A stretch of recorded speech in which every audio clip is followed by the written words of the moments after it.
ناظرین،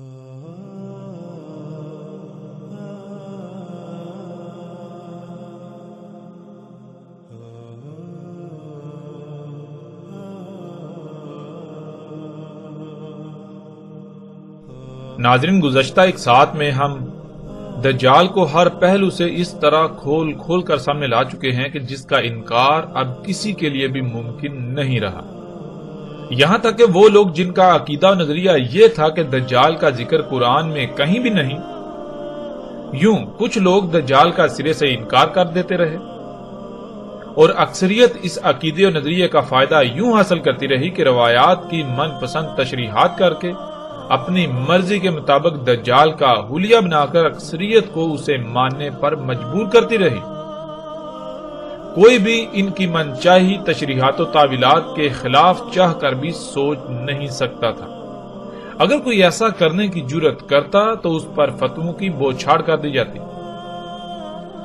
لیکن اب ان دونوں طبقوں کی حقیقت بالکل کھل کر سامنے آ چکی ہے، کیونکہ ہم نے نہ صرف یہ بات ہر پہلو سے سامنے لائی کہ قرآن تو سارے کا سارا صرف دجال سے ہی متنبع کر رہا ہے اور قرآن سے دجال کو بالکل کھول کر رکھ دیا، بلکہ اس کے علاوہ روایات سے بھی دجال کو ہر پہلو سے کھول کھول کر رکھ دیا، جس سے نہ صرف قرآن کی غیر معمولی حقانیت کا کھل کر اظہار ہوتا ہے، بلکہ محمد رسول اللہ صلی اللہ علیہ وآلہ وسلم کی ایسے تصدیق ہوتی ہے کہ ان کی ذات پر اعتراضات اٹھانے والے منہ چھپانے کے قابل بھی نہ رہیں کہ آج کے حالات و واقعات کا 14 صدیاں قبل اس طرح کھول کھول کر ذکر کیا جیسے کوئی آنکھوں دیکھا حال بیان کر رہا ہو۔ موجودہ ایجادات، یہ غیر معمولی امور جن کے بارے میں آج سے چند صدیاں قبل تصور کرنا بھی محال تھا، ان ایجادات و امور کے بارے میں جس طرح کھول کھول کر آج سے 14 صدیاں قبل بیان کر دیا تھا، یہ انتہائی غیر معمولی بات ہے۔ ایسا کوئی بھی عام شخص نہیں کر سکتا، وہ اس کا تصور تک بھی نہیں کر سکتا تھا۔ آج اگر محمد علیہ السلام کے بڑے سے بڑے دشمن کے سامنے بھی اس دعوت کو رکھا جائے، ان حقائق کو رکھا جائے کہ دیکھو محمد علیہ السلام نے آج جو کچھ ہو رہا ہے اس کے بارے میں اس وقت یعنی آج سے 14 صدیاں قبل کس طرح کھول کھول کر بیان کر دیا تھا جیسے کہ آنکھوں دیکھا حال ہو، تو ایسے شخص کے پاس سوائے محمد علیہ السلام کی تصدیق کے اور کوئی چارہ نہیں رہے گا۔ دنیا کا کوئی بھی شخص محمد علیہ السلام کی ذات پر یا قرآن پر انگلی تک نہیں اٹھا سکے گا۔ ناظرین، آج ایک بڑی تعداد میں ایسا طبقہ موجود ہے جو خود کو دین کا ٹھیکیدار سمجھتا اور کہلواتا ہے۔ وہ لوگ قرآن اور محمد رسول اللہ صلی اللہ علیہ وآلہ وسلم کے الفاظ کی روشنی میں اتنا سب کچھ واضح ہو جانے کے باوجود بھی ماننے کو تیار ہی نہیں، صرف اس لیے کہ ان کی دکانداریاں بند نہ ہو جائیں، اور جن اونچی اونچی مسندوں پر بیٹھ کر انسانیت کو دونوں ہاتھوں سے لوٹ رہے ہیں، ان کا استحصال کر رہے ہیں، دین کی خدمت کے نام پر عیاشیوں میں مصروف ہیں، جو اپنے ہاتھ سے ایک لقمہ بھی کما کر کھانا پسند نہیں کرتے، صرف اس لیے لوگوں کو حق سے روک رہے ہیں کہ کہیں ان کی دکانداری بند نہ ہو جائے، اور الٹا لوگ اس بارے میں سوالات نہ کرنا شروع ہو جائیں ان سے جن کے جوابات اس طبقے کے پاس نہیں ہیں۔ ان کے پاس دلیل ایک بھی نہیں سوائے جھوٹ اور دجل کی بنیاد پر محض ضد، حسد، بغض اور دشمنی میں طرح طرح کی سازشوں سے کام لے رہے ہیں، الفاظ کے ہیر پھیر سے اور طرح طرح سے لوگوں کو حق سے روکنے کے علاوہ اور کام نہیں ان کے پاس۔ لیکن ہم اس طبقے کو یہ بتا دیتے ہیں کہ ہم حق کو بالکل کھول کھول کر رکھیں گے، خواہ کچھ بھی ہو جائے، ہمیں اس کی پرواہ نہیں ہے۔ ناظرین، دجال پر قرآن اور محمد رسول اللہ صلی اللہ علیہ وآلہ وسلم کے الفاظ کی روشنی میں کھل کر بات ہو چکی، مزید بھی بات کریں گے آئندہ ایک ساتھ میں، لیکن فی الحال ہم اس موضوع پر بات کریں گے کہ دجال مکہ و مدینہ میں داخل نہیں ہو سکے گا۔ جیسا کہ ہم پچھلی ایک ساتھ میں یہ بات کئی بار کر چکے ہیں کہ عربی دنیا کی واحد ایسی زبان ہے جس کا ترجمہ دنیا کی کسی بھی زبان میں ممکن نہیں ہے۔ ترجمہ کہتے ہیں کسی بھی زبان کا دوسری زبان میں متبادل لفظ۔ دنیا میں کوئی ایک بھی ایسی زبان نہیں ہے جو مکمل عربی کے متبادل کے طور پر اپنا وجود رکھتی ہو۔ اس لیے قرآن یا پہلے ادوار کی اصل خالص عربی کا ترجمہ کسی بھی صورت ممکن نہیں ہے۔ اگر ایسا کیا جائے گا تو اس سے سوائے گمراہی و جہالت کے کچھ ہاتھ نہیں آئے گا، اور دنیا و آخرت میں سوائے خسارے اور پچھتاوے کے کچھ حاصل نہیں ہوگا۔ ہاں البتہ عربی کے معنی ضرور بیان کیے جا سکتے ہیں، اور یہ بات یاد رکھیے کہ معنی ترجمے کو نہیں کہا جاتا، بلکہ معنی کسی لفظ کو بیان کرنے، مطلب یہ کہ اس کو کھولنے کے لیے استعمال کیے جانے والے الفاظ کے مجموعے کو کہا جاتا ہے۔ اور یہی وجہ ہے کہ اللہ سبحانہ و تعالیٰ نے قرآن کو عربی میں اتارا۔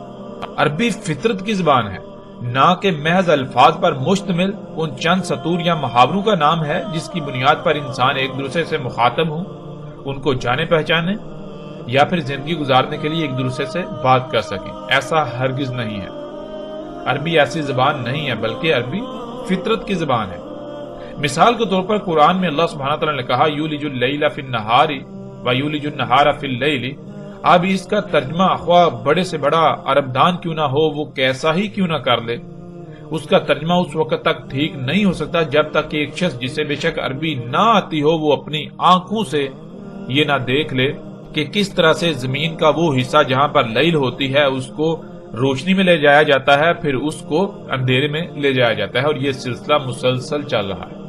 اب جو شخص بے شک اسے عربی نہ آتی ہو، وہ چائنیز بولتا ہو، جانتا ہو، عربی سے بالکل واقف نہ ہو، اگر وہ یہ منظر اپنی آنکھوں سے دیکھ لیتا ہے یا اگر غور و فکر کر کے کائنات میں اللہ کی آیات میں غور و فکر کر کے یہ جان لیتا ہے کہ دن اور رات کس طرح ہو رہے ہیں، تو دنیا کا بڑے سے بڑا عرب دان بھی اس کے سامنے آ جائے، وہ یولج کو کچھ بھی معنی کرے، وہ معنی ناقابل قبول ہوں گے۔ اس کے برعکس وہی بات تسلیم کی جائے گی کہ جو ایک غیر عرب نے اپنی آنکھوں سے دیکھی، اپنے دل کی آنکھوں سے دیکھی، جس نے غور و فکر کیا اور اس کے اوپر حقیقت کھل گئی، اسے پتا چل گیا کہ یولجو کسے کہتے ہیں۔ بالکل اسی طرح ناظرین، جب تک آپ غور و فکر نہیں کریں گے اللہ کی آیات میں، کائنات میں غور و فکر نہیں کریں گے، تب تک آپ کے اوپر حقیقت واضح نہیں ہوگی۔ اگر آپ ترجمے کی بنیاد پر دین کو یا کسی بھی شے کو سمجھنے کی کوشش کریں گے تو تراجم آپ کو اصل نقطے یا حقیقت تک نہیں پہنچائیں گے، بلکہ حقیقت تک پہنچنے کے لیے لازم ہے کہ آپ غور و فکر کریں، اور اللہ سبحانہ تعالیٰ نے قرآن میں بار بار اسی کا حکم دیا کہ غور و فکر کرو، غور و فکر کرو، غور و فکر کرو۔ جو غور و فکر کرتے ہیں وہ اللہ کے قانون میں حیا ہیں، زندہ ہیں، اور جو غور و فکر نہیں کرتے وہ اللہ کے قانون میں اموات ہیں، مردہ ہیں، وہ قبروں میں ہیں۔ اللہ سبحانہ وتعالیٰ انہیں ایک مقام پر اندھے قرار دیتے ہیں، دوسرے مقام پر چوپائے قرار دیتے ہیں، چوپائیوں سے بھی بدتر قرار دیتے ہیں، تیسرے مقام پر اللہ سبحانہ وتعالیٰ انہیں اموات قرار دیتے ہیں کہ وہ حیا ہے ہی نہیں، چوتھے مقام پر اللہ سبحانہ وتعالیٰ انہی لوگوں کو قبروں میں قرار دیتے ہیں۔ اب آپ کن میں اپنا شمار چاہتے ہیں، یہ فیصلہ، یہ اختیار آپ کے ہاتھ میں ہے۔ بہرحال یہ وہ وجہ تھی جس وجہ سے اللہ سبحانہ وتعالیٰ نے قرآن کو عربی میں نازل کیا۔ اس بات کو ذہن میں رکھتے ہوئے ہم آگے بڑھیں گے۔ یہ بات ہم نے اس لیے کی کیونکہ جس موضوع پر ہم بات کرنے جا رہے ہیں اس پر بات کرنے سے پہلے اس بات کا ذہن میں ہونا بہت ضروری ہے۔ اگر اس بات کو ہم ملحوظ خاطر نہیں رکھیں گے تو ہم حقیقت کو نہیں جان پائیں گے، پھر سوائے گمراہی کے، جہالت کے کچھ ہاتھ نہیں آئے گا۔ دجال کے بارے میں محمد رسول اللہ صلی اللہ علیہ وآلہ وسلم نے کہا تھا کہ وہ مکہ و مدینہ میں داخل نہیں ہو سکے گا۔ بعض روایات میں 4 مقامات کا ذکر ہے جن میں مکہ، مدینہ، بیت المقدس اور مسجد طور کا ذکر ہے۔ بہرحال جیسے جیسے ہم آگے بڑھیں گے تو ہم ہر موضوع پر بات کریں گے، لیکن اس وقت ہم بات کریں گے کہ رسول اللہ صلی اللہ علیہ وآلہ وسلم نے کہا تھا کہ دجال مکہ و مدینہ میں داخل نہیں ہو سکے گا۔ تو سب سے پہلے ہم بات کریں گے کہ دجال مدینہ میں داخل نہیں ہو سکے گا۔ بہت سارے لوگوں کا یہ سوال ہے کہ اگر دجال یہی ایجادات ہیں، یہ ٹیکنالوجی ہے، یہ مشینیں ہیں، یہ اشیاء ہیں، تو پھر یہ سب کچھ تو مکہ و مدینہ میں موجود ہے، یہ سب کچھ تو مدینہ میں موجود ہے۔ حالانکہ رسول اللہ صلی اللہ علیہ وآلہ وسلم نے یہ کہا تھا کہ دجال مدینہ میں داخل نہیں ہو سکے گا۔ اس لیے اگر یہ سب کچھ دجال ہے تو یہ مدینہ میں داخل کیسے ہو سکتا ہے؟ اگر وہاں یہ سب کچھ موجود ہے تو اس کا مطلب یہ ہے کہ یہ دجال نہیں ہو سکتا، یا پھر اگر یہی دجال ہے تو پھر یہ واضح کیا جائے کہ ایسا کیوں کر ہوا کہ دجال مدینہ میں داخل ہو گیا۔ ناظرین، محمد رسول اللہ صلی اللہ علیہ وآلہ وسلم کے ان الفاظ کو عربی پر عبور نہ ہونے یا عربی کی حقیقت سے ناواقفیت کی وجہ سے ایسے استعمال کیا جانے لگا کہ دنیا میں انسانوں کی اکثریت گمراہی کا سودا کر بیٹھی، یعنی کہ پوری دنیا میں لفظ مدینہ کو ایک بستی سے منسوب کر کے ایسے پھیلا دیا گیا کہ کسی کو حقیقت کا علم ہی نہیں کہ مدینہ کسے کہتے ہیں۔ مدینہ عربی کا لفظ ہے، مدینہ کسے کہتے ہیں کسی کو اس کا علم ہی نہیں۔ ناظرین، دنیا میں ایک کہاوت بولی جاتی ہے کہ جھوٹ اتنا بولو کہ تمہیں خود کو بھی شک ہونے لگے کہ کہیں جو تم بول رہے ہو وہ سچ ہی تو نہیں۔ اس محاورے کی حقیقت یہ ہے کہ جب آپ نے ایک غلط بات کو لوگوں کے اذہان میں راسخ کرنا ہو تو اس کے لیے دلائل کا ہونا ضروری نہیں ہے، بلکہ اس بات کا زیادہ سے زیادہ عام کیا جانا ضروری ہے۔ جب بات اکثریت کی زبان پر آ جائے گی تو لوگ خود بخود اسے تسلیم کر لیں گے، دلیل کی طرف ان کی توجہ ہی نہیں جائے گی، کیونکہ اکثریت کے مان لینے یا کہنے کی وجہ سے کوئی بھی دلیل کی ضرورت محسوس ہی نہیں کرے گا، اور اکثریت کا کہنا، اکثریت کا مان لینا یا اکثریت کے الفاظ ہی بذات خود دلیل بن جائے گا۔ پھر جب کبھی اس کے مقابلے میں سچ سامنے آ بھی جائے تو لوگ سچ کو ہر طرح کی دلیل ہونے کے باوجود بھی تسلیم کرنے کے بجائے آگے سے یہی جواب دیں گے کہ یہ بات تو ہم نے پہلے کبھی سنی ہی نہیں، اور اکثریت اس کے برعکس وہی کہتی ہے جو پہلے سے ہم اس بارے میں رائے یا نظریہ رکھتے ہیں۔ یوں سچ کی خود بخود موت ہو جائے گی اور سچ بیان کرنے والوں کو سخت سے سخت حالات کا اور سخت سے سخت رد عمل کا سامنا کرنا پڑے گا۔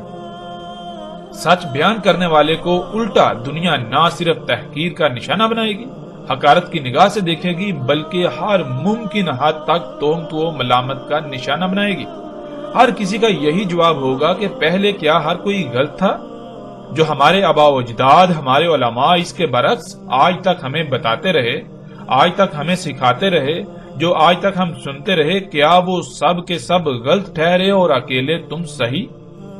یہ کیسے ہو سکتا ہے؟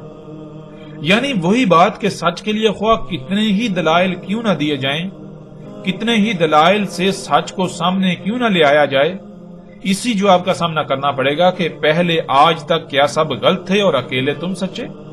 آج تک کسی کو سمجھ نہیں ہے اور آج تمہیں سمجھ آ گئی۔ اس بات سے بالکل غافل کہ ہر شے کا، ہر کام کا ایک وقت ہوتا ہے اور اللہ سبحانہ و تعالی وقت سے پہلے کوئی کام نہیں کرتا۔ ناظرین، بالکل یہی دین اسلام کے ساتھ بھی کیا گیا اور جو ہمارا موضوع ہے وہ بھی اسی کا شکار بنا دیا گیا۔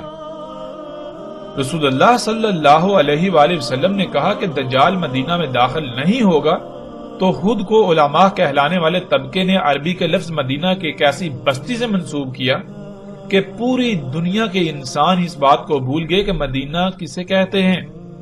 ہر کسی کے سامنے مدینہ سے مراد وہی بستی ہے جسے آج لوگ مدینہ کہتے ہیں، حالانکہ حقیقت اس کے بالکل برعکس ہے۔ حقیقت کیا ہے؟ ہم اسے اللہ سبحانہ و تعالیٰ سے سوال کرتے ہیں اور اللہ سبحانہ و تعالیٰ اپنے کلام قرآن کے ذریعے اس کا کھول کھول کر جواب دیتے ہیں۔ ناظرین، مدینہ سے مراد کیا ہے یا مدینہ کسے کہتے ہیں؟ جس بستی کو آج تک مدینہ بنا کر پیش کیا جاتا رہا، آیا کہ وہ واقعتاً مدینہ ہے، مدینہ تھی، یا پھر اس کی حقیقت کیا ہے، اس کا اصل نام کیا ہے، اس کو مدینہ کہا گیا تو کیوں کہا گیا، کب کہا گیا، ان تمام پہلوؤں پر بھی بات کریں گے ہر لحاظ سے کھل کر تفصیل کے ساتھ۔ فی الحال ہم یہ جانتے ہیں کہ مدینہ کیا ہے۔ اللہ سبحانہ و تعالیٰ قرآن میں سورہ زاریات کی اس آیت میں کہتے ہیں، اور ہر شے سے خلق کیا ہم نے اس کا جوڑا۔ اس قانون کے مطابق لفظ مدینہ کا بھی اللہ سبحانہ و تعالیٰ نے جوڑا بنایا جو کہ اس کی ضد کریا ہے، اور قرآن میں یہ لفظ بکثرت استعمال ہوا ہے۔ آتے ہیں ناظرین لفظ مدینہ کی طرف۔ لفظ مدینہ عربی کا لفظ ہے جو مجموعی طور پر 3 الفاظ کا مجموعہ ہے، جن میں سے 2 الفاظ 2 حروف ہیں اور ایک لفظ 3 حروف پر مشتمل ہے۔ پہلا لفظ جو کہ ایک حرف ہے وہ میم، دوسرا دین تیسرا تے یا ساکت ہے۔ ان تینوں کو جب ملایا جائے تو لفظ مدینہ وجود میں آئے گا۔ عربی کے اصول کے مطابق اس لفظ کے آخر میں آنے والا حرف تے ہے کی آواز دے گا، بشرطے کہ اس کے آگے کسی دوسرے لفظ کا استعمال نہ ہو، یعنی یہ لفظ آگے کسی دوسرے لفظ سے نہ جڑ رہا ہو۔ یعنی اگر تے کسی ایسے لفظ کے آخر میں استعمال کیا جائے جس کے آگے کوئی دوسرا لفظ نہ ہو تو تے ساکت ہو جائے گی، یوں پیچھے محض ہے رہ جائے گی اور اسی کی آواز دے گی۔ جیسے مثال کے طور پر صرف اسی لفظ کو لے لیں، لفظ مدینہ یا المدینہ، جب اس کو لکھا جائے گا تو اس کو اس طرح لکھا جائے گا جیسے آپ سکرین پر دیکھ رہے ہیں، یعنی اس کے آخر میں تے کو لکھا جائے گا، لیکن جب اس کو پڑھا جائے گا تو تے ساکت ہو جائے گی، صرف ہے کی آواز سے پڑھا جائے گا۔ جب اسے پڑھا جائے گا تو تے ہے کی آواز دے گی، اور اگر آگے کسی دوسرے لفظ کے ساتھ جڑ رہا ہو تو پھر تے ساکت نہیں بلکہ تے ہی پڑھا جائے گا۔ مثال کے طور پر جیسے آپ سکرین پر دیکھ رہے ہیں لفظ مدینہ المکرمہ، یعنی کہ لفظ مدینہ اس کے آگے ایک ساتھ دوسرا لفظ جڑ گیا المکرمہ، تو اب تے جو ہے وہ ساکت نہیں ہوگی بلکہ تے ہی پڑھی جائے گی۔ اب آتے ہیں لفظ مدینہ کے معنی کی طرف۔ جیسا کہ ہم پہلے ہی بیان کر چکے ہیں کہ لفظ مدینہ میم، دین اور تے یا ساکت تے یعنی ہے سے مل کر بنا ہے، تو اس میں اصل لفظ دین ہے۔ یوں سب سے پہلے ہم پر فرض ہے کہ اس لفظ کو سمجھیں، ورنہ ہم لفظ مدینہ کو نہیں سمجھ پائیں گے۔ ناظرین، عربی کا یہ اصول ہے کہ جب بھی کسی لفظ کے شروع میں میم استعمال ہوتا ہے، اگر وہ لفظ کے اصل حروف میں سے نہیں ہے، یعنی الگ سے ساتھ میں استعمال کیا گیا ہے، الگ سے ساتھ میں جڑ رہا ہے، تو میم موجودگی کے اظہار کے لیے استعمال ہوتا ہے۔ یعنی جب بھی کسی لفظ کے شروع میں میم استعمال ہوتا ہے تو میم موجودگی کے، کسی شے کی موجودگی کے اظہار کے لیے استعمال کیا جاتا ہے۔ میم کسی شے کی موجودگی کا اظہار کرتا ہے، پھر آگے اصل لفظ آ جاتا ہے۔ پھر اسی طرح عربی کا اصول ہے کہ ہے جو ہے وہ اشارے کے لیے استعمال ہوتا ہے، ہے کا جو حرف ہے وہ اشارے کے لیے استعمال ہوتا ہے، اور تے جو ہے وہ براہ راست جو عوامل ہوتے ہیں ان کے لیے استعمال ہوتا ہے، یعنی کہ وہ کون سی شے ہے جس کی طرف اشارہ کیا جا رہا ہے، براہ راست جب اس کا ذکر کرنا ہو تو ہے نہیں بلکہ تے کا استعمال ہوگا۔ تو ناظرین، اس لفظ میں جو اصل لفظ ہے، اصل لفظ ہے دین۔ دین کے شروع میں میم استعمال ہوا اور اس کے آخر میں ہے استعمال ہوا۔ میم کسی بھی لفظ کے جب شروع میں استعمال ہوتا ہے تو میم موجودگی کا اظہار کرتا ہے۔ اب میم سے مراد کیا ہے؟ میم سے مراد ہے موجودگی کا اظہار، یعنی کچھ موجود ہے۔ کیا موجود ہے؟ آگے لفظ آ جاتا ہے دین۔ جب ان دونوں الفاظ کو ملایا جائے گا تو یہ لفظ بنے گا مدین۔ مدین کے معنی بنیں گے کہ دین موجود ہے۔ اب دین کہاں موجود ہے اس طرف اشارہ کرنا ضروری ہے، یعنی اب سوال یہ پیدا ہوتا ہے کہ دین کہاں موجود ہے، تو جہاں دین موجود ہے اس طرف اشارہ کرنے کے لیے آگے ہے کا استعمال کیا جاتا ہے، یعنی آگے ہے جب آئے گی تو یہ لفظ بن جائے گا مدینہ، یعنی کسی طرف اشارہ کیا جا رہا ہے اور کہا جا رہا ہے کہ یہاں دین موجود ہے۔ اب وہ کون سی جگہ ہے، کون سا خطہ ہے، اگر اس کا نام بتانا ہے یعنی براہ راست اس کا ذکر کرنا ہے تو ہے کی بجائے تے کا استعمال ہوگا، یعنی پھر مدینہ نہیں بلکہ مدینہ المکرمہ یا مدینہ آگے جو بھی وہ ہوگا اس کا نام استعمال کیا جائے گا۔ اگر نام موجود نہیں ہے تو پھر محض اشارے کے لیے تے نہیں بلکہ ہے استعمال کیا جائے گا۔ اب ناظرین، ہم پر سب سے پہلے یہ فرض ہے کہ ہم لفظ دین کو سمجھیں۔ جب تک ہم لفظ دین کو نہیں سمجھ سکیں گے تب تک ہم مدینہ کو نہیں سمجھ سکیں گے۔ دین کیا ہے؟ جب بھی کسی سے سوال کیا جائے تو فوراً یہی جواب ملے گا کہ دین اسلام ہے۔ اور اسلام کیا ہے؟ اس کے لیے پوری دنیا میں پھر انسانوں کے نزدیک ایک خاص نظریہ ہے، ایک عقیدہ ہے کہ باقی مذاہب کی طرح ایک دائرہ ہے جس میں ایک کلمے کے اقرار سے داخل ہونے کا رستہ ہے اور باہر نکلنے کا کوئی رستہ نہیں، یعنی آج پوری دنیا جسے اسلام کا نام دیتی ہے اور پکارتی ہے۔ ہم اس پر تو فی الحال بات نہیں کریں گے، گزشتہ ایک ساتھ میں بھی اس پر مختصراً بات ہو چکی، بلکہ ہم لوگوں کے ان عقائد و نظریات کو ایک طرف رکھتے ہوئے اللہ سبحانہ و تعالیٰ سے اس کا سوال کریں گے اور اللہ سبحانہ و تعالیٰ اپنے کلام قرآن سے اس کا کھل کر جواب دیں گے۔ جب ہم اللہ سبحانہ و تعالیٰ سے یہ سوال کریں کہ دین کیا ہے تو اللہ سبحانہ و تعالیٰ قرآن میں بالکل صراحت کے ساتھ اس بات کا جواب دے دیتے ہیں کہ دین کیا ہے۔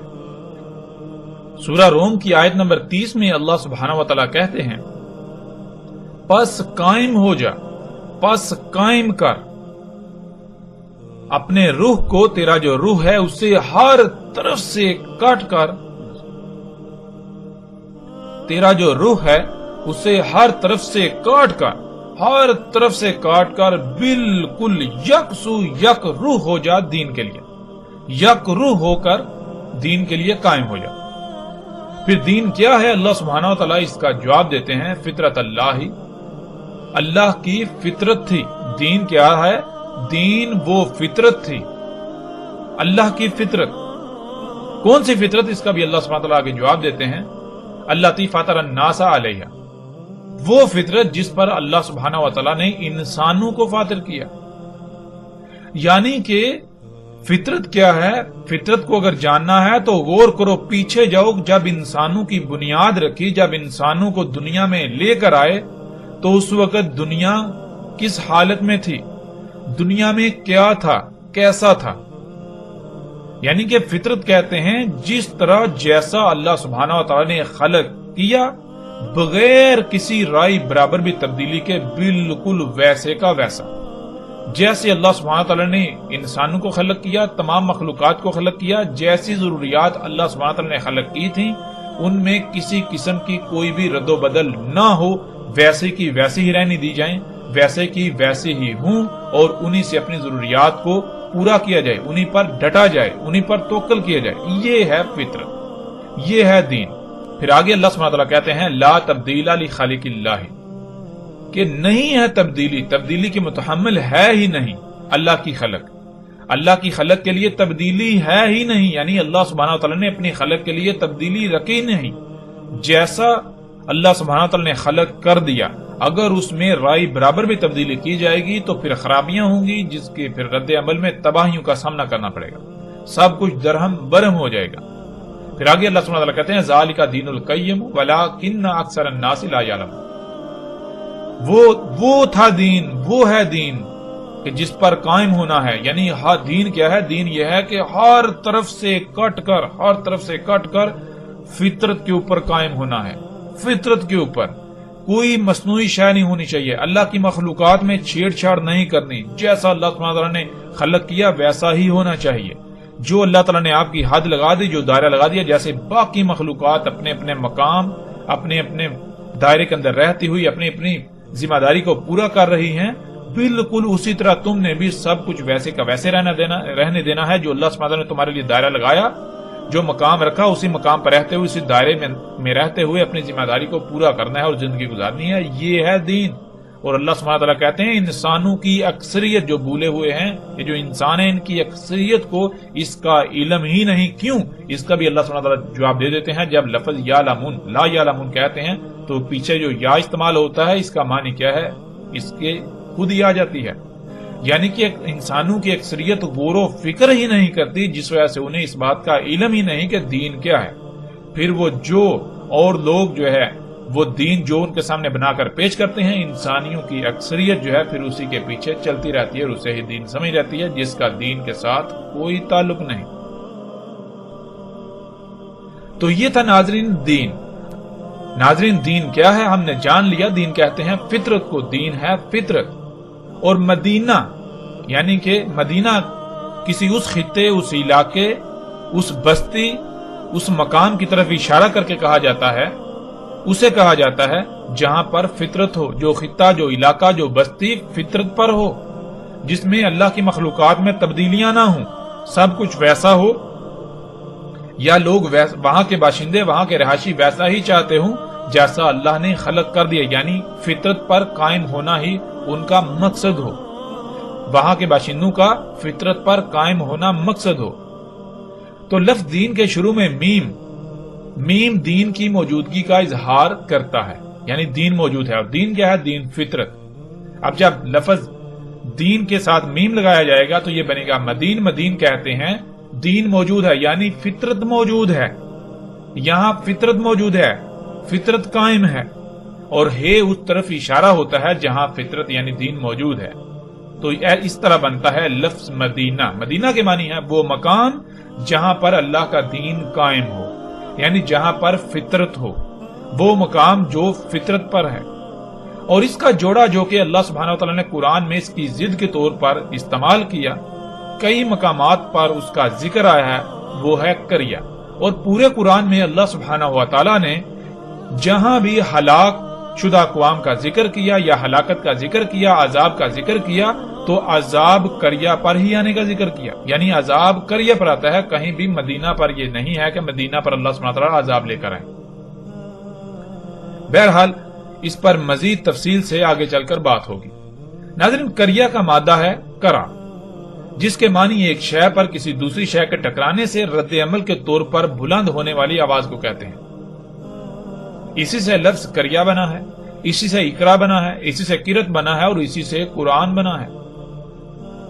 جیسے لفظ اقرا انسان کے سامنے کتاب پڑی ہوتی ہے یا کچھ لکھا ہوا ہوتا ہے, یعنی کہ عمل کسی بھی صورت میں کتب ہوا موجود ہوتا ہے. جب انسان کی نظر یا اس کی توجہ اس پر ٹکراتی ہے تو رد عمل کی صورت میں جو شے سامنے آتی ہے, جو علم رد عمل کی صورت میں سامنے آتا ہے, اسے اقرا کہتے ہیں.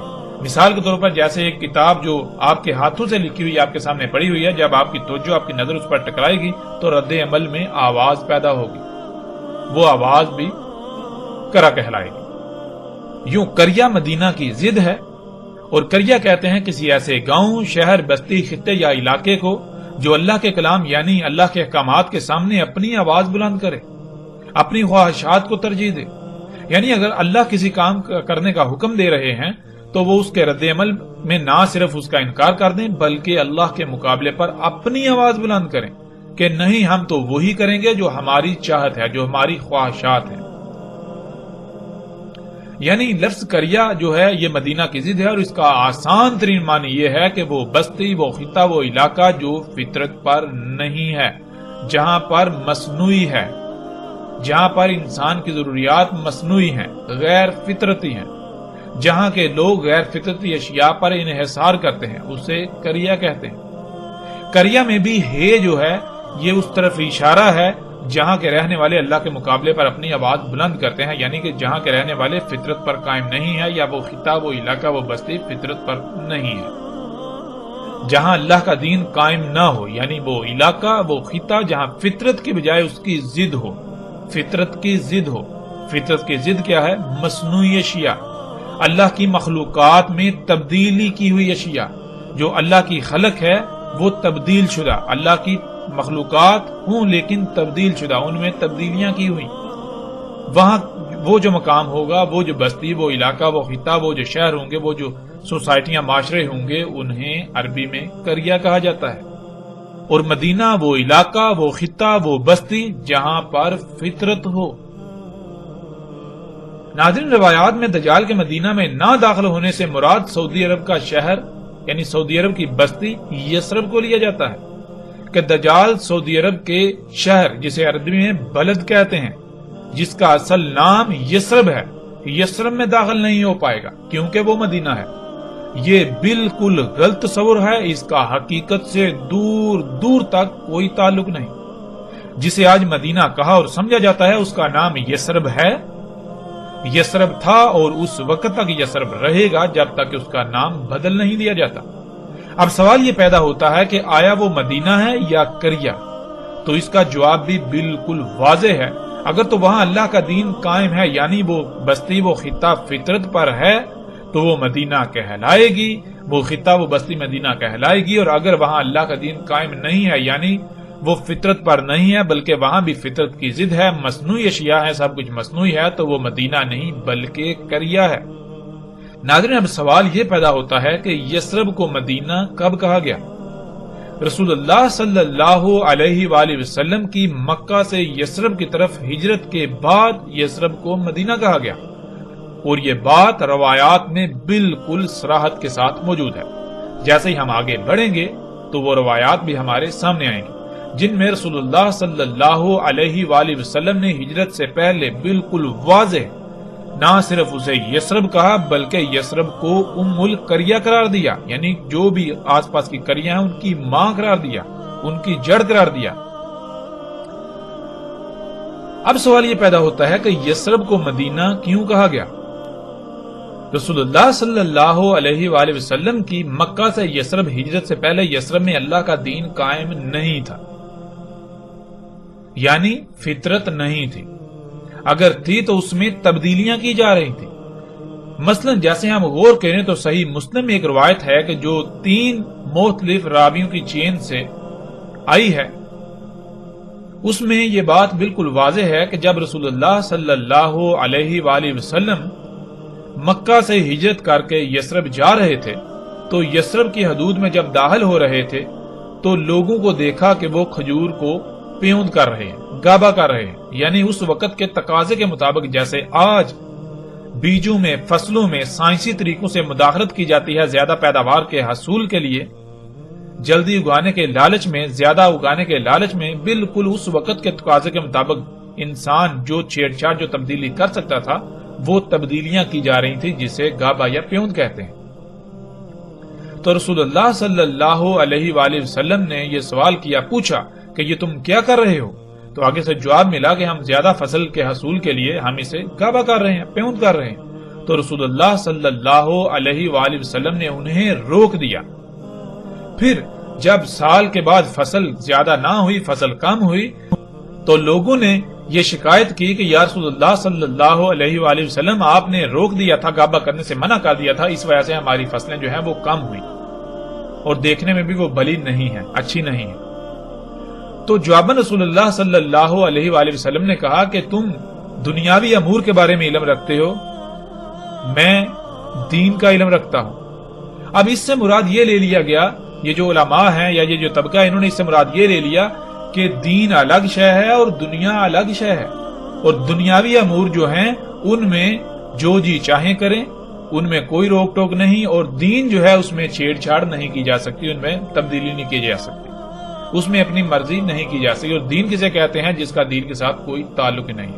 حالانکہ حقیقت کیا ہے ناظرین، جب آپ غور کریں تو حقیقت آپ کے بالکل سامنے آ جائے گی۔ حقیقت کیا ہے کہ آپ غور کریں کہ جب محمد رسول اللہ صلی اللہ علیہ وآلہ وسلم مکہ سے یثرب جا رہے ہیں اور انہوں نے جب دیکھا یثرب میں کہ کھجوروں کو پیوند کیا جا رہا ہے، تو کیا رسول اللہ صلی اللہ علیہ وآلہ وسلم کو یہ نہیں علم تھا کہ یہ کیا کیا جا رہا ہے؟ کیا وہ سب کچھ مکہ کے اندر نہیں ہو رہا تھا؟ مشرکین مکہ اپنی کھجوروں کو پیوند نہیں کرتے تھے؟ کیا مکہ کے اندر کھجوروں کے باغات نہیں تھے؟ مکہ کے اندر بھی کھجوروں کے باغات تھے، وہاں وسیع پیمانے پر نہ صرف کھجوروں کے باغات تھے بلکہ ان کو پیوند بھی کیا جاتا تھا، ان کو گابا کیا جاتا تھا، ان میں مداخلت کی جاتی تھی۔ لیکن وہاں محمد علیہ السلام نے ان کو نہیں روکا، کیوں؟ وہاں ان کا عمل دخل نہیں ہے۔ رسول اللہ صلی اللہ علیہ وآلہ وسلم کو علم ہے گابا کیا ہوتا ہے، ان کو پتا ہے، علم ہے کہ یہ اللہ کی خلق میں تبدیلی کی جا رہی ہے، چھیڑ چھاڑ کی جا رہی ہے، مداخلت کی جا رہی ہے۔ جب وہ یثرب میں داخل ہو رہے ہیں تو انہوں نے اس لیے نہیں پوچھا کہ انہیں علم نہیں ہے کہ یہ کیا کر رہے ہیں، اس لیے ان سے پوچھا یعنی کہ پتا چل یہ کیا کر رہے ہیں، نہیں، رسول اللہ صلی اللہ علیہ وآلہ وسلم کو یہ علم تھا یہ کیا کیا جا رہا ہے، یعنی یہ فطرت میں تبدیلی کر رہے ہیں، یہ اللہ کی خلق میں تبدیلی کر رہے ہیں۔ تو رسول اللہ صلی اللہ علیہ وآلہ وسلم نے سوالیہ انداز میں پوچھا، جیسے مثال کے طور پر ایک بچہ غلط کام کر رہا ہو تو آپ اسے غصے سے سوالیہ انداز میں پوچھیں گے، کہیں گے کہ یہ کیا کر رہے ہو۔ بالکل اسی طرح رسول اللہ صلی اللہ علیہ وآلہ وسلم نے کہا کہ یہ تم کیا کر رہے ہو، تو آگے سے جواب دیا گیا کہ ہم گابا کر رہے ہیں زیادہ فصل کے لالچ میں۔ تو رسول اللہ صلی اللہ علیہ وآلہ وسلم نے کہا کہ اگر تم یہ نہ کرو، اگر یہ تم نہ کرتے تو اس میں تمہارے لیے خیر ہے، اور رسول اللہ صلی اللہ علیہ وسلم نے انہیں روک دیا، منع کر دیا۔ اب کیا رسول اللہ صلی اللہ علیہ وسلم کو یہ نہیں علم کہ وہ جب خود کہہ رہے ہیں کہ زیادہ فصل کے حصول کے لیے، اچھی فصل کے لیے ہم گابا کر رہے ہیں، جب نہیں کیا جائے گا تو ظاہر ہے فصل اچھی نہیں ہوگی، فصل زیادہ نہیں ہوگی۔ جیسے مثال کے طور پر آج اگر کسی کو زمین میں کھادیں ڈالنے سے روکا جائے کیمیکلز اور یہ جو عناصر ہیں جو زمین کو اگانے پر مجبور کرتے ہیں، یہ ڈالنے سے روکا جائے، تو کیا روکنے والے کو یہ نہیں پتا کہ یہ کھاد ہے، یہ کیمیکلز ہیں؟ ظاہر ہے علم ہوگا تو روکے گا نا۔ کیا اسے نہیں پتا کہ ان کیمیکلز، ان کھادوں سے فصل دیکھنے میں بہت اچھی ہوتی ہے، زیادہ ہوتی ہے؟ اسے علم ہے، سب کو علم ہے۔ ہاں اگر وہ روک رہا ہے تو اس لیے روک رہا ہے کہ تم اللہ کی خلق میں تبدیلی کر رہے ہو۔ جب تم اللہ کی خلق میں تبدیلی کرو گے تو پھر یہ فصل کھانے والوں کو بیماریاں لاحق ہوں گی، یعنی کہ جو اللہ نے توازن قائم کیا وہ توازن بگڑ جائے گا۔ اللہ نے تمہیں خلق کیا ہے، اللہ نے انسانوں کو خلق کیا ہے، اللہ نے بشر کو خلق کیا ہے، تمام مخلوقات کو اللہ نے خلق کیا ہے، تو اللہ ہی کو علم ہے کہ ان کے لیے کیا فائدہ مند ہے اور کیا نقصان دہ ہے۔ اس لیے اللہ بھول نہیں گیا تھا، اللہ نے سب کے لیے جو کچھ جیسا خلق کرنا تھا وہ بالکل پرفیکٹ بہترین خلق کیا، جیسی جس کی ضرورت تھی ویسا ہی خلق کیا۔ اب اگر تم اس میں تبدیلی کرو گے تو جان لو اللہ نے ہر شے میں توازن قائم کیا، میزان قائم کیا۔ اگر تم چھیڑ چھاڑ کرو گے، تبدیلی کرو گے تو وہ توازن بگڑ جائے گا، میزان بگڑ جائے گا، میزان میں خسارہ ہوگا، پھر جس سے تباہیاں آئیں گی، خرابیاں ہوں گی، جسے آپ بیماریاں کہتے ہیں۔ جیسے زمین کا توازن بگاڑا تو زلزلے، طوفان، یہ سب کچھ ہو رہا ہے۔ تو رسول اللہ صلی اللہ علیہ وآلہ وسلم کو علم تھا کہ یہ غابہ کر رہے ہیں اور وہ خود کہہ رہے ہیں کہ زیادہ فصل اور اچھی فصل کے لالچ میں، تو جب ظاہر ہے اس لیے کر رہے ہیں، غابہ نہیں کیا جائے گا تو ظاہر ہے فصل اچھی نہیں ہوگی، فصل زیادہ نہیں ہوگی، یعنی دیکھنے میں اچھی نہیں ہوگی، لیکن اس کا جو وہ اندرونی پہلو ہے وہ پرفیکٹ ہوگا، وہ بہت زبردست ہوگا۔ اس کے کھانے یعنی اس فصل کے کھانے سے کوئی آپ کو بیماری لاحق نہیں ہوگی، کوئی خرابی لاحق نہیں ہوگی، آپ کے جسم میں جو توازن ہے وہ نہیں بگڑے گا۔ اس لیے رسول اللہ صلی اللہ علیہ وآلہ وسلم نے منع کیا تھا۔ اور پھر ناظرین تاریخ گواہ ہے کہ اس کے بعد کوئی بندہ یہ ثابت نہیں کر سکتا کہ رسول اللہ صلی اللہ علیہ وآلہ وسلم کی موجودگی میں یا ان کے بعد کھجوروں کو غابہ کیا گیا ہو، یعنی فصلوں کو پیوند کیا گیا ہو، ان میں مداخلت کی گئی ہو۔ یعنی اگر رسول اللہ صلی اللہ علیہ وسلم نے یہ کہا کہ تم دنیا کے امور کے بارے میں بہتر جانتے ہو اور میں دین کے بارے میں، مطلب یہ کہ دین الگ ہے دنیا الگ ہے، تم دنیاوی معاملات کے بارے میں جانتے ہو، تم جو جی چاہے کرتے رہو، دنیاوی امور میں مجھ سے صرف دین کی بات لیا کرو، اگر یہ مطلب تھا تو پھر اس کے بعد لوگوں کو غابہ کرنا چاہیے تھا، لوگوں کو فصلوں کو پیوند کرنا چاہیے تھا۔ لیکن جب ہم تاریخ اٹھا کر دیکھیں تو ہمیں کوئی ایسی شے ملتی ہی نہیں، اور کیسے مل سکتی ہے کہ جبکہ قرآن میں اللہ سبحانہ وتعالیٰ خود کہہ رہے ہیں کہ دین کیا ہے، دین ہے فطرت، فطرت کو قائم کرنا ہے، فطرت پر قائم ہونا ہے، فطرت میں چھیڑ چھاڑ، اس میں تبدیلی نہیں کرنی۔ تو جب فطرت میں تبدیلی کی جائے گی تو کیا وہ دین نہیں؟ کیا وہ دین میں تبدیلی نہیں کی جا رہی؟ جب دین ہے ہی فطرت تو فطرت میں تبدیلی، دین میں تبدیلی، فطرت ہی تو دین ہے۔ بہرحال ناظرین ہم اس موضوع پر الگ سے تفصیل سے بات کریں گے، لیکن اب ہم بڑھتے ہیں آگے۔ وہ یہ کہ اس وقت رسول اللہ صلی اللہ علیہ وآلہ وسلم نے جب مکہ سے یثرب کی طرف ہجرت کی تو یثرب میں بھی یہی کچھ ہو رہا تھا۔ کیوں؟ کیونکہ یثرب اس وقت تک قریہ تھی، اور جیسے ہم آگے بڑھیں گے تو رسول اللہ صلی اللہ علیہ وآلہ وسلم کے الفاظ میں ہمیں یہ بالکل واضح مل جائے گا کہ رسول اللہ صلی اللہ علیہ وآلہ وسلم نے ہجرت سے پہلے یثرب کو قریہ کہا۔ یثرب قریہ تھی، یعنی وہاں فطرت نہیں تھی، فطرت میں اس وقت کے تقاضے کے مطابق چھیڑ چھاڑ، مداخلت کی جا رہی تھی۔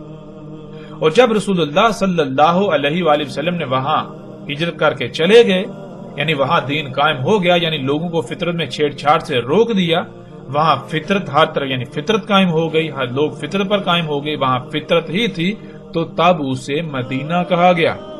لیکن اس کا مطلب ہرگز یہ نہیں ہے کہ اس کا نام تبدیل کر دیا گیا، بلکہ اس کا نام جو تھا وہی ہے اور اس وقت تک رہے گا جب تک اس کا نام تبدیل نہیں کیا جاتا، یعنی کہ اس کا نام یثرب ہے، یثرب تھا، یثرب ہے، اور یثرب اس وقت تک رہے گا جب تک کہ یثرب تبدیل نہیں کیا دیا جاتا۔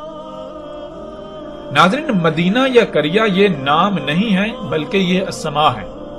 اسے ہم ایک مثال سے سمجھ لیتے ہیں۔ مثال کے طور پر آپ کا ایک بیٹا ہو، بھائی ہو، یا آپ کا کوئی عزیز رشتہ دار ہو جس کا نام عمران ہو۔ اب اگر تو وہ اللہ کی غلامی کرے گا تو وہ مومن یا مسلم کہلائے گا، یعنی جو احکامات اللہ دیتا ہے ان کو تسلیم کر کے ان کے آگے سرنڈر کرے گا، ان کے اوپر عمل کرے گا تو وہ مومن یا مسلم کہلائے گا۔ اور اگر وہ اللہ کے علاوہ کسی اور کی غلامی کرے گا تو وہ مومن نہیں، مسلم نہیں، بلکہ مشرک و کافر کہلائے گا، مشرک کہلائے گا۔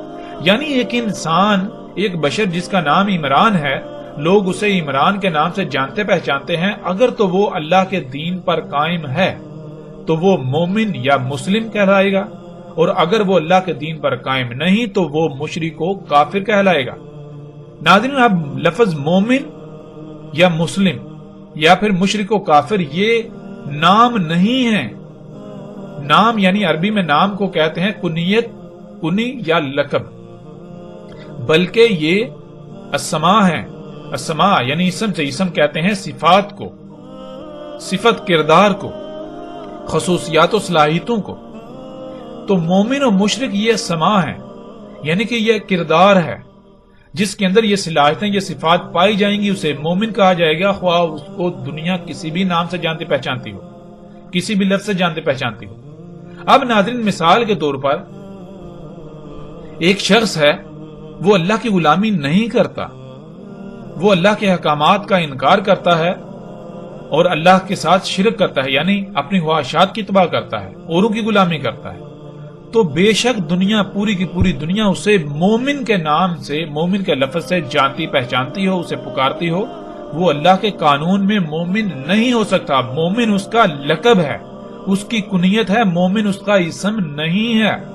جیسے اللہ ہے، اس ذات کا جو لقب ہے وہ اللہ ہے، اور باقی جو ہیں اس کے اسما ہے۔ جیسے الرزاق، خالق، خالق جو ہے اسم ہے، خالق خلق کرنے کی صلاحیت ہونا، خلق کرنے والا۔ اسی طرح آپ دیکھیں کہ قرآن میں آیا اللہ احسن الخالقین، تو دیکھیں قرآن میں خالقین یہ جمع کا صیغہ ہے، یعنی ایک سے زائد خالق، اللہ ان میں احسن ہے۔ اب کیا آپ دیکھتے ہیں، غور کریں، کیا دنیا میں کیا انسانوں کے نام خالق ہیں؟ یعنی اس کا نام بھی خالق ہے، اس کا نام بھی خالق ہے، اس کا نام بھی خالق ہے، اس کا نام بھی خالق ہے؟ نہیں، بلکہ نام تو مختلف ہیں۔ جیسے اللہ یعنی وہ ذات جو احسن الخالقین ہے، اسے ہم اللہ کہہ کر پکارتے ہیں، جانتے ہیں، پہچانتے ہیں۔ بالکل اسی طرح جو باقی خالق ہیں، خالقین ہیں اس ذات کے علاوہ، ان کو بھی کوئی عمران کے نام سے جانتا ہے، کوئی کسی نام کے سے جانتا ہے، کوئی رام کے نام سے، کوئی لکشمن کا نام سے، کوئی کسی نام سے، کوئی کسی نام سے۔ تو بالکل اسی طرح، یعنی کہ جیسے آپ کو بتایا کہ یہ جو مسلم اور مومن یا کافر مشرک یہ سما ہیں، اگر کسی کا نام بے شک مومن ہو لیکن وہ اللہ کی غلامی نہیں کر رہا، وہ اللہ کے ساتھ شرک کر رہا ہے، تو وہ مشرک ہے، اس کا اسم مشرک ہے، مومن اس کا لقب کہلائے گا۔ بالکل اسی طرح ایک بستی، ایک خطہ، ایک علاقہ، اگر وہاں فطرت قائم ہے تو وہ مدینہ ہے، اگر فطرت نہیں ہے، وہاں فطرت کی ضد ہے، تو وہ قریہ کہلائے گی، مدینہ کی ضد۔ دنیا میں صرف دو ہی طرح کے خطے ہیں، اور اللہ سبحانہ وتعالیٰ نے قرآن میں بھی خطوں کی تقسیم صرف دو ہی طرح کی ہے، ایک مدینہ اور دوسرا قریہ۔ یعنی وہ خطے، وہ علاقے جہاں فطرت ہے، جو فطرت پر قائم ہے، انہیں اللہ سبحانہ وتعالیٰ نے قرآن میں ہر جگہ پر مدینہ کہا، اور جہاں فطرت نہیں ہے، فطرت کی ضد ہے، اس وقت کے تقاضے کے مطابق فطرت میں چھیڑ چھاڑ تبدیلیاں کی جا رہی ہیں، اسے اللہ سبحانہ و تعالیٰ نے قریہ کہا۔ اور قرآن میں آپ جگہ جگہ پر ایسی آیات دیکھ سکتے ہیں۔ اب ناظرین، دنیا میں کوئی بھی بستی ہو، اگر اس کو مدینہ کے نام سے جانا پہچانا جاتا ہو، یعنی مدینہ اس کا لقب ہو، اس کا نام رکھ دیا جائے، تو ضروری نہیں ہے کہ وہ مدینہ ہی ہے، یعنی کہ اس کا اسم بھی مدینہ ہے۔ جیسے ایک شخص، اس کو دنیا مومن کے نام سے جانتی پہچانتی ہے، لیکن حقیقتاً وہ مشرک ہے، تو وہ مومن نہیں، مومن اس کا لقب ہے۔ بالکل اسی طرح جسے آج تک مدینہ کہا جاتا رہا اور مدینہ کہا جاتا ہے، وہ مدینہ نہیں ہے۔ مدینہ اس کا لقب تو ہو سکتا ہے، مدینہ اس کا اسم نہیں ہے، اور نہ اسم ہو سکتا ہے۔ یعنی دیکھیں، کیا اس میں دین موجود ہے؟ یعنی کہ وہ خطہ، وہ بستی کیا فطرت پر ہے؟ اگر تو وہ فطرت پر ہے تو وہ مدینہ کہلائے گی، اس کا اسم مدینہ ہے۔ اگر وہ فطرت پر نہیں ہے، وہاں فطرت کی ضد ہے، اللہ کی مخلوقات میں، اللہ کی خلق میں تبدیلیاں کی جا رہی ہیں، تو وہ قریہ ہے، وہ مدینہ نہیں ہو سکتا۔ اب ناظرین، اس کے باوجود، ان حقائق کے کھل جانے کے باوجود بھی اگر کوئی بازد رہے کہ نہیں، مدینہ صرف اور صرف یثرب ہی ہے، جو سعودی عرب میں واقع ہے تو پھر لا تعداد سوالات پیدا ہوتے ہیں۔ مثلا قرآن میں مجموعی طور پر 14 مقامات پر لفظ مدینہ کا استعمال ہوا اور ان 14 مقامات کو آپ سکرین پر دیکھ سکتے ہیں۔ ان میں سورہ الاعراف کی آیت نمبر 123، سورہ توبہ کی آیت 110، سورہ توبہ کی آیت 120، سورہ یوسف کی آیت نمبر 30، سورہ الحجر کی آیت نمبر 67، سورہ الکہف کی آیت 19، سورہ الکہف کی آیت 82، سورہ نمل کی آیت نمبر 48، سورہ القصص کی آیت 15، سورہ القصص کی آیت 18، سورہ القصص کی آیت 20، سورہ الاحزاب کی آیت 60 اور سورہ المنافقون کی آیت نمبر 8 شامل ہے۔ ان تمام آیات کو آپ دیکھیں تو ان میں اللہ سبحانہ و تعالی نے لفظ مدینہ کا استعمال کیا ہے۔ ویسے تو ہم ان 14 کے 14 مقامات پر بات کر سکتے ہیں، لیکن اس سے ایک تو موضوع وسیع ہو جائے گا اور دوسری بات یہ کہ سب مقامات پر بات کرنے کی ضرورت ہی نہیں ہے۔ اس لیے ہم صرف ان چند مقامات پر بات کریں گے جو نہ صرف ہمارے موضوع کا احاطہ کریں بلکہ حق بالکل کھل کر سامنے آ جائے۔